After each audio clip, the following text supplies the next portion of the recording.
Ya baik, selamat malam Ibu, Shalom. Perkenalkan, nama saya Maria Ratra, NIM 2021-87054. Di sini saya akan mempresentasikan materi saya tentang perspektif Kristiani mengenai hakikat dan tanggung jawab manusia.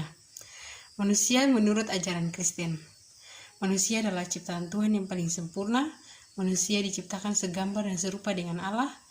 Jadi manusia juga bukan sesuatu yang dimiliki atau sesuatu kemampuan untuk menjadi sama, melainkan suatu hubungan Allah dengan manusia sebagai mitra kerja atau wakil Allah di bumi. Dalam Kejadian 1 ayat 26, poin A, manusia diciptakan sebagai makhluk yang termulia. Poin B, manusia diciptakan segambar dan serupa dengan Allah. Jadi, segambar dan serupa dengan Allah bukan sesuatu yang dimiliki manusia atau sesuatu kemampuan untuk menjadi sama, melainkan sesuatu hubungan Allah dengan manusia sebagai mitra kerja atau wakil Allah di bumi. Selanjutnya, menurut Nick Vujicic berkata, kesaksian yang terbaik adalah kehidupan kita sendiri. Sangat penting untuk membiarkan Tuhan bekerja menggunakan kita dengan caranya. Demikian pula dengan rencana Tuhan dalam kehidupan kita. Poin C, manusia diciptakan dengan memiliki unsur badani dan rohani. Poin D, manusia diciptakan sebagai laki-laki dan perempuan. Allah menciptakan laki-laki dan perempuan dalam derajat yang sama. Keduanya bukanlah unsur yang bertentangan, melainkan unsur yang saling melengkapi. Poin E, manusia diciptakan sebagai Tuhan yang berkuasa dan memerintah, tetapi sekaligus bekerja sebagai hamba yang bekerja dalam memenuhi kebutuhan hidupnya. Poin F, manusia diciptakan sebagai mandataris Allah. Poin G, manusia diciptakan dalam kebebasan dan keterbatasan. Yang berikut poin H, manusia diciptakan sebagai makhluk individu dan sosial.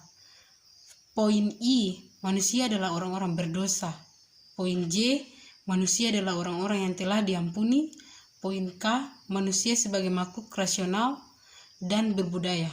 Poin L, manusia sebagai makhluk etis. Dan poin E menjadi manusia yang diciptakan dengan memiliki talenta. Yang berikut poin B, masalah-masalah moralitas dalam masyarakat. Contohnya seperti seks bebas, narkoba, dan obat-obatan terlarang, mengkonsumsi minuman keras, pornografi, kumpul kebo, homoseks, lesbian, aborsi, kemiskinan, konsumerisme, materialisme, hedonisme, suap, tindak kekerasan, korupsi, kolusi, dan nepotisme. Yang berikut poin C, IPTEK. IPTEK adalah singkatan dari Ilmu Pengetahuan dan Teknologi, yaitu sumber informasi yang dapat meningkatkan pengetahuan ataupun wawasan seseorang di bidang teknologi. Yang pertama, yang selanjutnya, D, hukum. Hukum adalah perlindungan kepentingan manusia yang berbentuk kaidah atau norma. Hukum diciptakan untuk melindungi kepentingan dan mengatur cara manusia memenuhi kepentingannya. Dalam kitab Markus 10 ayat 18 mengatakan bahwa Tuhan adalah pusat dan sumber dari segala yang baik. Tuhan adalah hakim terakhir yang memutuskan apa yang benar dan apa yang salah. Umat Kristen harus menjalankan apa yang tertulis di dalam hukum Tuhan. Tidak dapat ditawar-tawar lagi karena ia bersifat konstan dan abadi. Ada 3 hal yang berhubungan dengan hukum Tuhan. Yang pertama, manusia berdosa dan dibaharui. Manusia membutuhkan hukum untuk membatasi kebebasannya. Yang kedua, hukum Taurat sebagai pedoman dan pengajaran. Dan yang ketiga, hukum kasih. Dalam Matius 22 ayat 37-40. Terima kasih Ibu, Shalom.